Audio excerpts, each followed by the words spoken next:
So, this is the day na nag-quick update ako dito sa bahay. So, after shift ko, bumisita ako dito sa pinapagawa. And most of the time talaga, hindi ko talaga nababantayan tong mga gumagawa. Bale, nagre-report lang sila.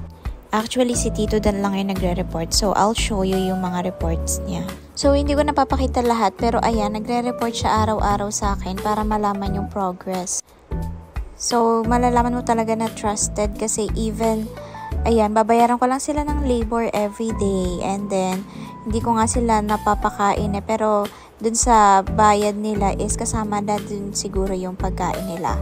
So, minsan si Tito Dan lang which is skilled and then minsan may nagpapa-labor siya para mapabilis din yung gawa. But most of the time, siya lang talaga para pasok pa rin sa budget. And yung time na yan, ini-inspect ko ano yung mga gusto kong ipagawa. And then, yung ceiling kasi hindi siya initially planned kasi kinukompute ko yung budget Pero sabi ko, pinapagawa na lang din kaya isama na tong ceiling. Para paglipat ko, isahan na lang.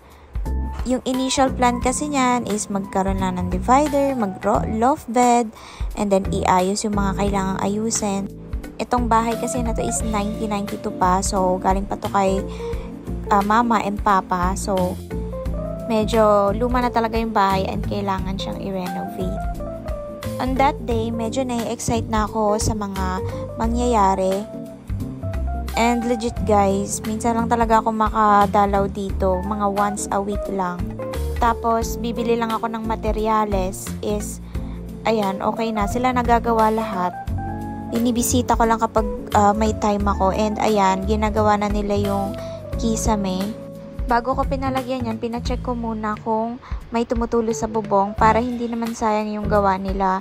And then, dyan na rin yung door for installation. So, ayan nga pala yung door na binenta sa akin ni Tito Dan and siya na rin nag-install. So, worth it naman kasi budget-friendly lang din kaysa bumili pa ako ng brand new door. So, yung point na yan is medyo nagagandahan na ako sa lalabasan.